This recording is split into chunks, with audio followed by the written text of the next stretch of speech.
Hi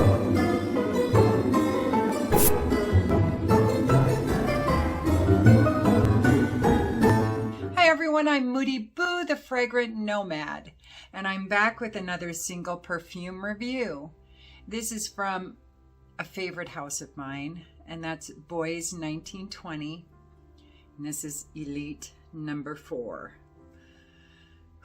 Now, this wasn't even on my radar, even though Bois 1920 is a favorite, like I said. And this wasn't on my radar because I'd never heard anything about the Elite series. I'd never really read anything, heard anything, nothing. So the reason I found, I was just surfing, was it on Poshmark or Mercari or something like that? And somebody was selling this full bottle they sprayed like twice with the box and everything.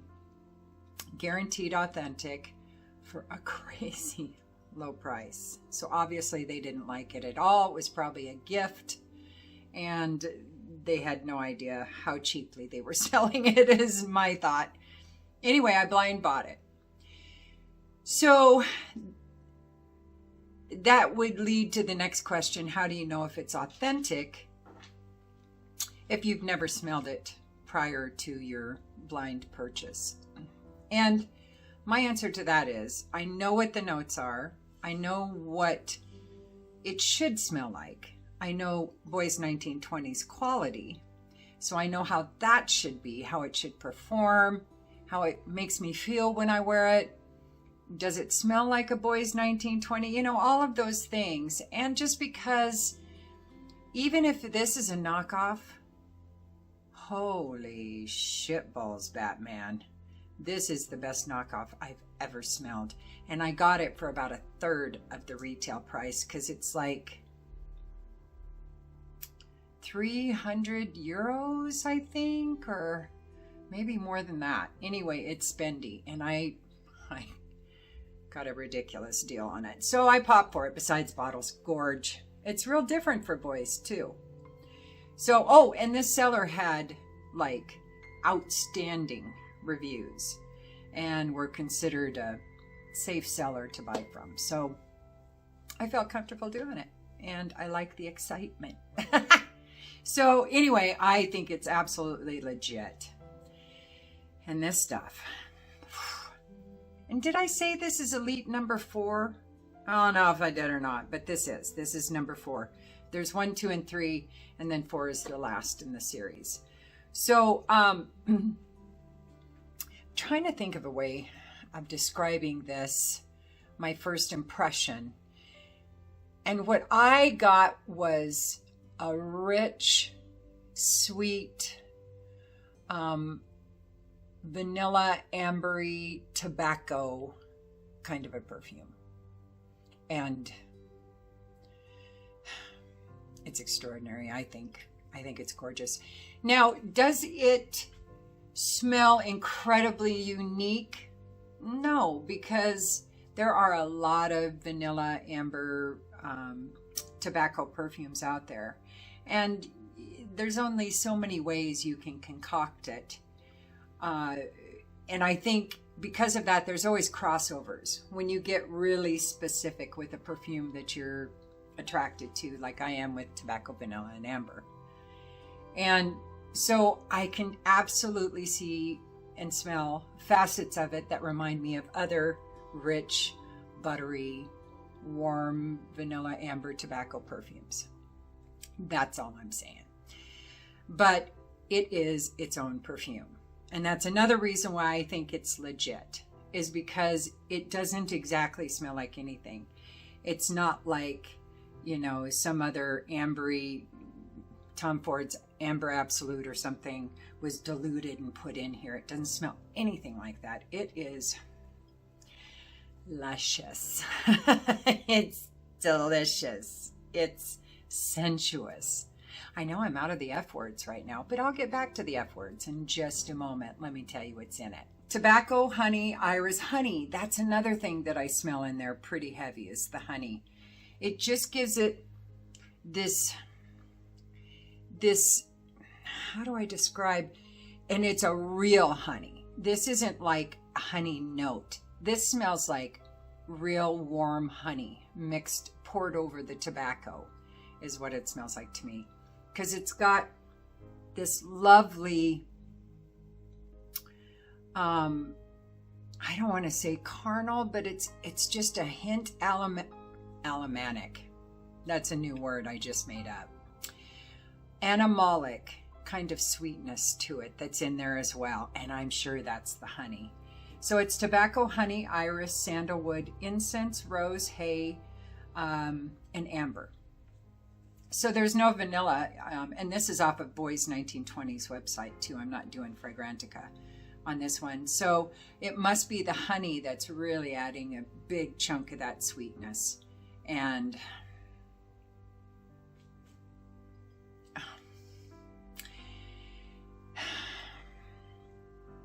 it smells incredibly expensive. It smells incredibly warm and sweet and rich, like I've said probably 3-4 times. It also smells incredibly sophisticated. And how do I gauge sophistication? I guess it's because it's when a fragrance is so well blended and the proportions are so perfected that it just becomes this fragrant ballet. And then it's the way it makes me feel. A perfume doesn't have to be expensive to make me feel sophisticated and luxurious. And this one does, though. It makes me feel like I'm luxuriating when I wear it. This one, though, is just so caramely and buttery and rich. And I gotta think of better words. I've used rich way too many times. Oh. And because of the way those notes are put together, it almost gives it a little bit of milk chocolate, honey, tobacco, amber kind of an aroma. Now, as far as the hay and the iris, usually I notice that those will dry up a perfume. Now, it might be really good that they're in there because this is a very fluid kind of perfume.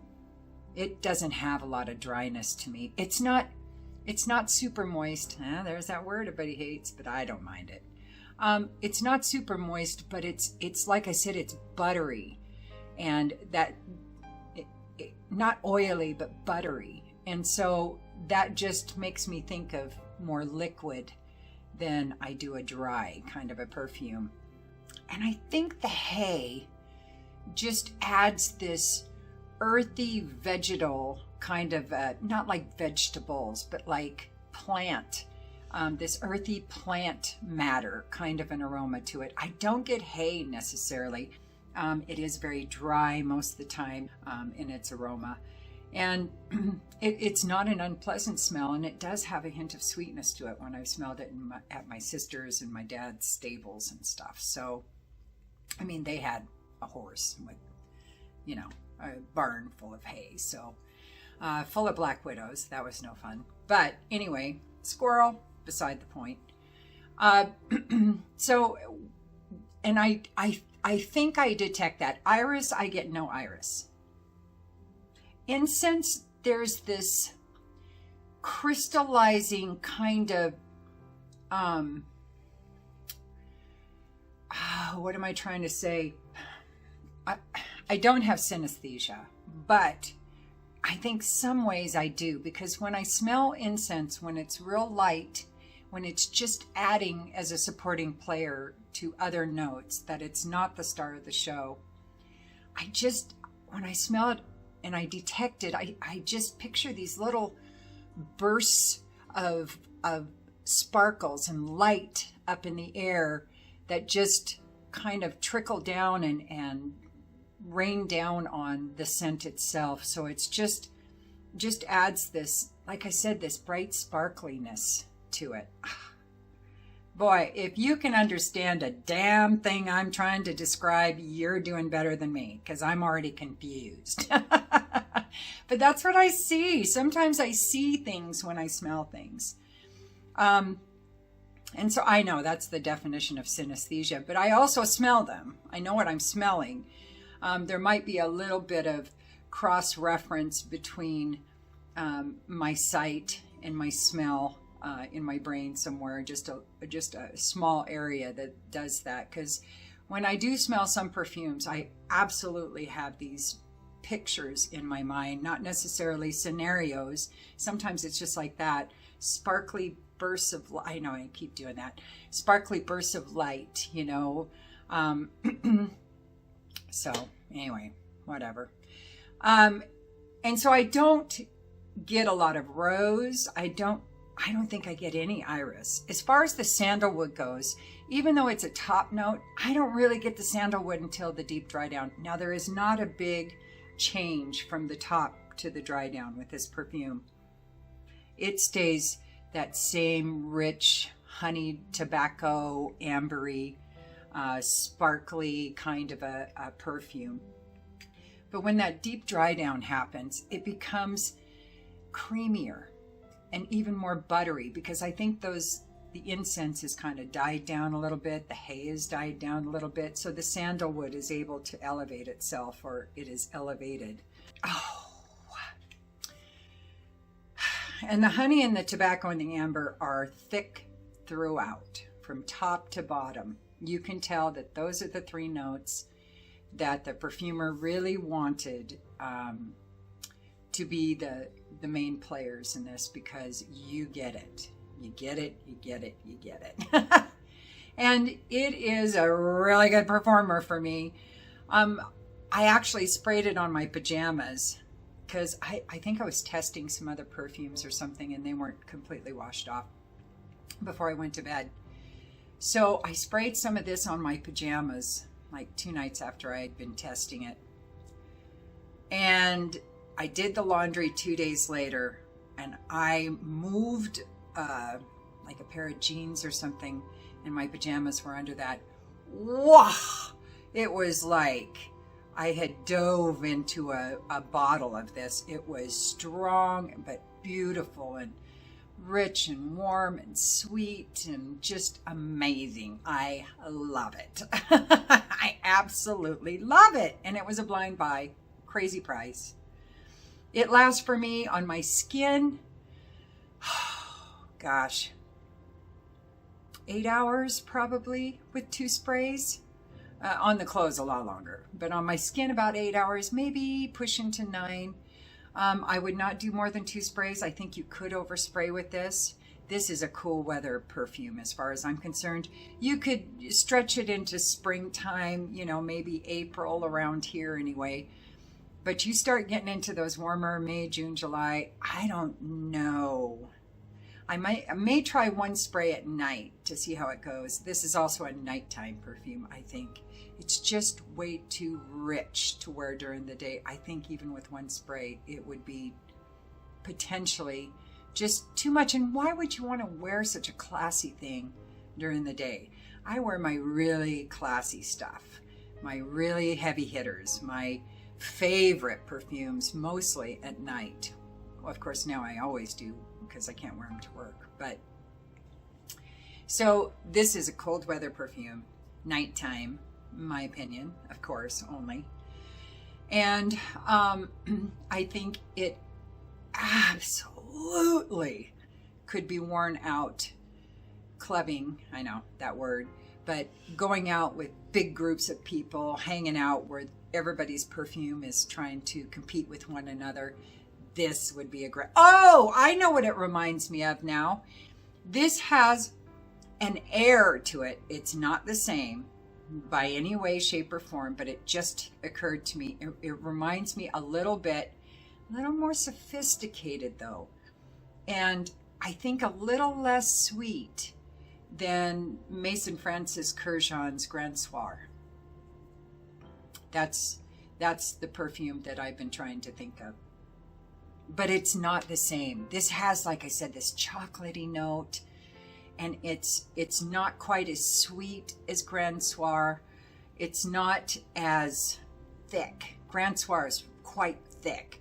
This one is a thick perfume, but it doesn't quite have that chewiness, almost tangible, you can grab it after you spray it kind of feel that Grand Soir has for me anyway.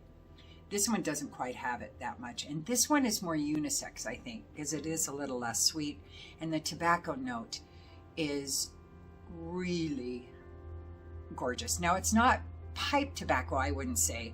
I would say it's actually a tobacco leaf that's been dipped in honey and then amber sprinkled on top of it with some sparkling incense coming down in a sandalwood bowl. Wow, that was a really good picture there, Boo. But, you know, those visuals don't always make sense. Oh, it's so good. It's so good. It's so good. So, price, like I said, spendy stuff. I got super lucky to find it, and I'm never afraid to blind buy, so that's never been an issue for me. But on Bois 1920's website, yeah, it's pretty expensive, but you can get a sample to check it out to see if it is something you'd want to invest in. And I do love the bottle. It's heavy. I don't think they're going to go to the square bottles. I think that was just for this line. So, all right, Elite number 4 by Bois 1920. So thank you for being here, and I hope you come back. And don't forget to like and subscribe and ring the bell and comment if you want. If you don't, it's all good. I still love you. And use your own nose. Peace.